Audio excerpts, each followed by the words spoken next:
Bonjour à tous, bienvenue sur la chaîne Cyclopassion. Enfin me revoilà, ben oui c'est vrai que ça fait pratiquement 15 jours que je n'ai pas fait de vidéo parce que j'étais un petit peu surbooké, tu vois, ouais, voilà.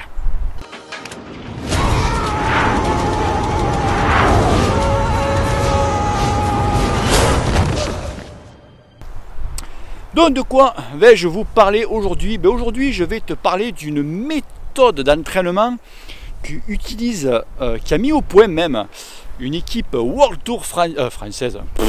Quelle connerie que je dis. Enfin, une équipe pro World Tour, c'est la Sky, d'accord? Sky, nouveau nom Iones, d'accord?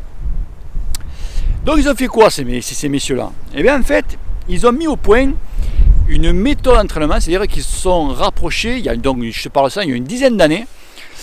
Ils sont allés voir un petit peu comment faisaient dans d'autres sports, comment ils travaillaient, comment ils s'entraînaient, etc., etc. Et ils se sont beaucoup rapprochés de la natation pour voir comment ces mecs-là ils s'entraînaient. Et après, ils ont fait un petit peu leur mid-check à eux et ils ont sorti donc un entraînement adapté donc pour le vélo. Et là donc, il est sorti, donc sûrement que tu vas reconnaître, l'entraînement inversé. Alors, l'entraînement inversé, c'est pas que tu pédales à l'envers, hein. Non, rien à voir. C'est-à-dire que l'entraînement classique, habituel qu'on fait tous, ok, c'est t'attaques quand tu fais ta reprise, donc endurance, force, seuil, PMA, d'accord? Même qu'inverse les deux derniers, ils font plutôt la PMA et après ils font du seuil, enfin bref, ok, comme ça. Et donc, il s'est avéré que en faisant ce style d'entraînement, de l'entraînement classique qu'on fait tous, voilà, c'est que pendant tes courses, tu as deux pics de forme, d'accord? Et après, t'es bon, t'es moyen partout, d'accord? Et tu as aussi des contre-performances aussi. Et avec l'entraînement inversé, tu n'aurais plus trop ces pics de forme, je dis bien plus trop. Par contre, tu serais bien tout le temps. Tu aurais très peu de contre-performance. Bon, je dis ça tel quel, hein. Ok. Ah, bon. Alors ça consiste en quoi en fait? C'est que au lieu de commencer donc par faire de l'endurance, alors c'est vrai que qu'est-ce qui est le plus casse-couille dans notre entraînement? C'est quoi le plus chiant? Ben, c'est l'endurance. Et ouais, quand tu attaques l'endurance au mois de novembre, décembre jusqu'à mi-janvier pour certains, tu vois, et bien novembre, tu te pèles les couilles, il fait un temps de merde, il fait nuit tôt, il faut que tu fasses des sorties de 3 heures, 4 heures même pour certains. Tu vois, toi rouler 4 heures quand il fait 0 avec du vent ou il pleut, enfin, c'est vrai que c'est impossible. Il y a beaucoup de gens qui zappent cette étape-là, alors qu'ils en font très peu. Parce que c'est pas possible, quoi. Ce qui fait tant de merde. Tu vois, tu as compris, je suis sûr que tu te reconnais, tu vois. Ouais, c'est pas faux. Non, c'est sérieux. Il faut penser une chose, quand tu fais un entraînement comme ça, très traditionnel, c'est que le travail d'endurance, c'est la chape, je dis 50 000 fois, de ton entraînement. C'est-à-dire que si tu fais mal ça, tout l'entraînement que tu vas faire derrière, que tu vas penser que tu vas bien le faire, il ne tiendra pas. Il ne tiendra pas. Voilà, c'est comme une maison. Si tu as une chape de merde, ta maison se cassera la gueule. Et bien ça, c'est pareil. C'est la même.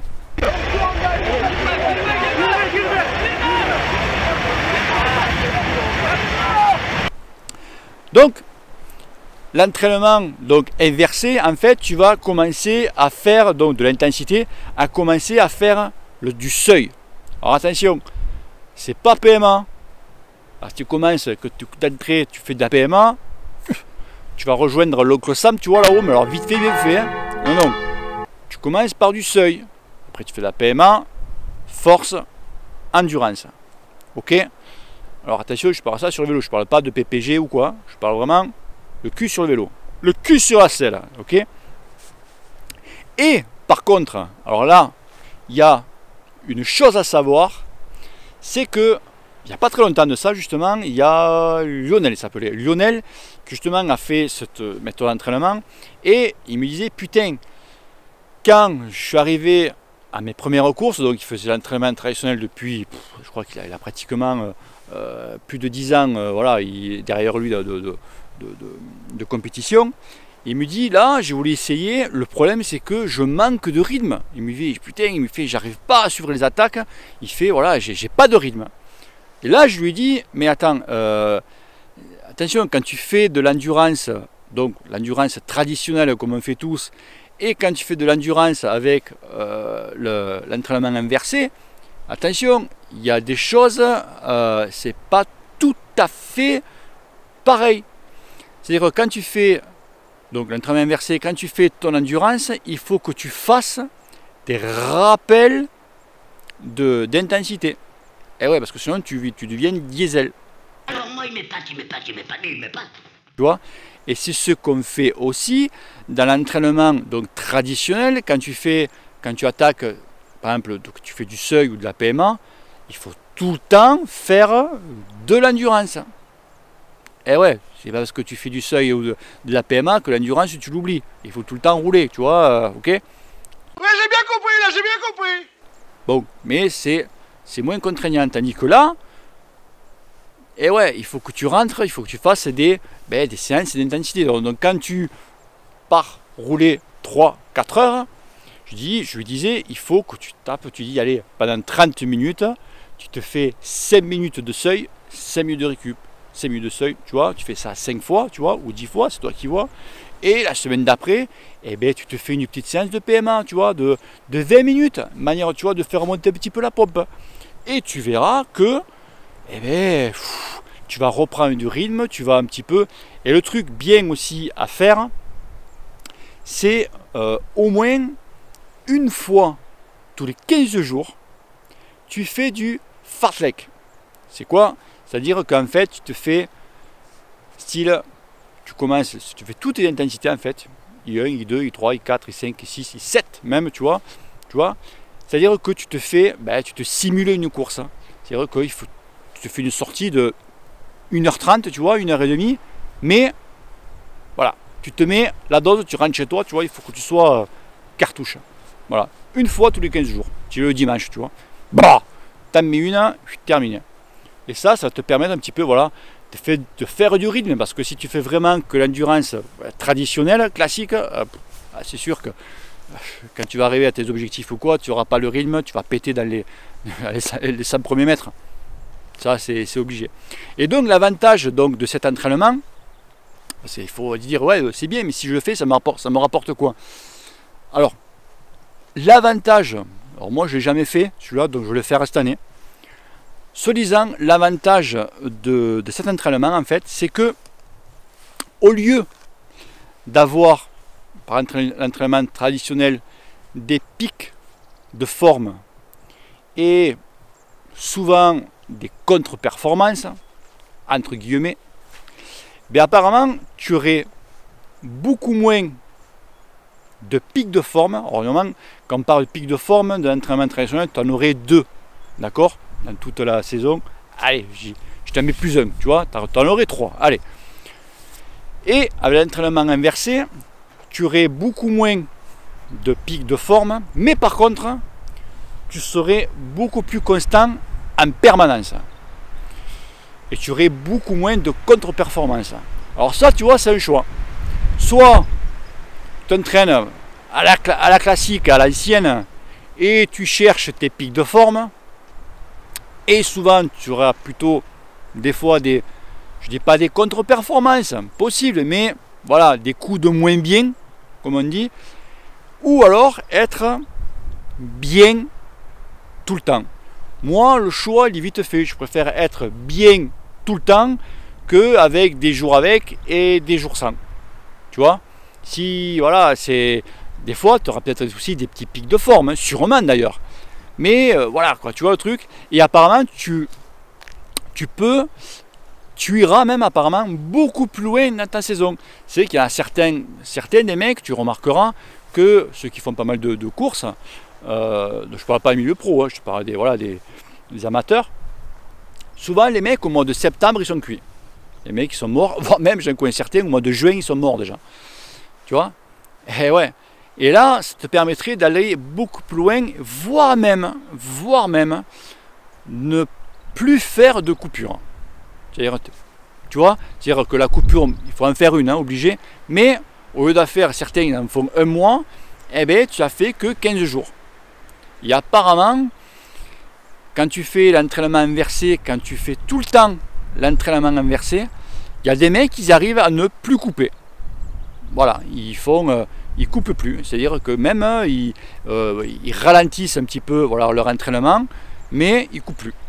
Et ils disent que c'est vrai que sur 2-3 ans, c'est vrai que c'est assez impressionnant. Il y en a même qui m'ont dit je ne fais plus du tout l'entraînement traditionnel, c'est fini pour moi. Et voilà, ils disaient que je m'en porte vraiment très bien, quoi. C'est-à-dire que les mecs ils me disaient que souvent en juillet-août, les chaleurs, j'y arrivais plus. Voilà, j'étais fatigué, des courses, c'est quand tu fais la fin d'entraînement traditionnel, tu finis par la PMA, qui est très exigeant. Les mecs, tu vois, le mec qui s'envoyait des séances de, vous savez, les séances de gymnase, c'est quand tu en fais une dans la semaine, ou tu mets 2 jours à récupérer, tu vois. Et bien ça, il faisait ça, donc il faisait du gymnase, il faisait du seuil, après le dimanche, tu avais la course, et le mec, il fait, c'est sûr qu'au mois de juin, juillet, t'es mort. Voilà, c'est fini, t'as plus personne au balcon, tu vois le truc. Voilà, tu vois, c'est un petit truc, donc je vais le faire moi, je vais le faire en septembre, je vais faire mon petit programme, je vais mettre ça sur le papier, feuille blanche et en avant Guingamp. Et il y a une chose aussi qu'il n'y a pas très longtemps de ça, que j'ai entendu parler, le patron d'une équipe pro française, que justement il a dit, cette année nous avons modifié notre programme d'entraînement. Nous avons commencé les périodes d'intensité beaucoup plus tôt. Ah, garçon, un petit conseil, il y a déjà des équipes, du moins une sûre, ça fait déjà 10 ans qu'elle fait ça. 10 ans. Et toi, tu commences que maintenant. Après les gars, Freddy Scoulier, mais vous lui dites que tu critiques et tout. Excuse-moi, mais putain, 10 ans, on a 10 ans de retard sur eux. Mais eux maintenant, il se passait autre chose. C'est encore autre chose. Et le nouveau patron là, donc Ionès là, faut me rappeler, juste vite fait, c'est une parenthèse que je fais. La Sky c'était 38 millions d'euros, d'accord. Le mec il va me poser 45 l'année prochaine. Non mais attends, je dis 45, il va me poser 7 de plus. 7 de plus, c'est pratiquement la moitié de l'équipe pro de AG2R ou FDJ. Non mais attends, pratiquement. Qu'est-ce que tu veux faire à l'Isico? C'est le PSG, hein, sauf que le PSG, ils sont bons qu'en Ligue 1, après le reste, voilà quoi. Tu vois, mais bon, et en plus c'est des mecs là, ils cherchent en permanence, et bien le petit truc qui va te faire la différence, qui va te gagner, je sais pas moi, 1%, 2%, tu vois, des conneries. Regarde, la preuve, là je me marre. Les mecs ont critiqué quand j'ai fait la vidéo les disques au patin. Ok, il y a un an de ça, hein, d'accord, mais j'en referai une justement. Je crois que je vais refaire une vidéo sur tout ce que j'ai fait un petit peu. La Sky, enfin, Ionès, pardon, j'arriverai pas. Ils ont quoi comme vélo? Ils ont choisi quoi comme vélo? Vas-y, si ils ont repris du patin. Oh, les mecs ils vont rouler à patin. Il y a quand même un souci. Si les mecs ils roulent en patin, c'est qu'il y a une chose. T'inquiète pas que les mecs ils ont les moyens d'essayer si le disque il est bien ou pas. Les mecs ils retournent en patin. C'est non, il faut se poser la question. Voilà, c'est vrai que Ionès c'est une équipe de laboratoire presque, tu vois. Les mecs s'ils font ça, c'est qu'il y a une raison. Et il n'y a pas de truc, ouais c'est niveau pep. Non, les mecs si le disque marchait et que c'est vraiment. D'ailleurs, il y a eu la course, je ne me rappelle plus ce que c'était. La course, c'était dans les Alpes, le Tour des Alpes. Il pleuvait, regarde-le, il pleuvait. Hein, ils roulaient avec quoi les mecs? À patin. Ils tombaient, à patin ils roulaient les mecs. Je fais, attends, il y a quand même un souci, non? Les mecs ils peuvent rouler à disque, parce que le disque, attention, hein, ça freine mieux. Hein. Mais les mecs ils roulent à patin. Tu vois? Et nous, Français, encore, tu vois, et encore là. On n'y arrivera pas. Moi je dis on n'y arrivera pas. Allez, fin de cette vidéo. Si tu as aimé cette vidéo, partage-la, like-la. Et n'oublie pas une chose, l'ami, que le cul te pèle. Allez, peace. Merci messieurs, c'était très bien. C'était très bien.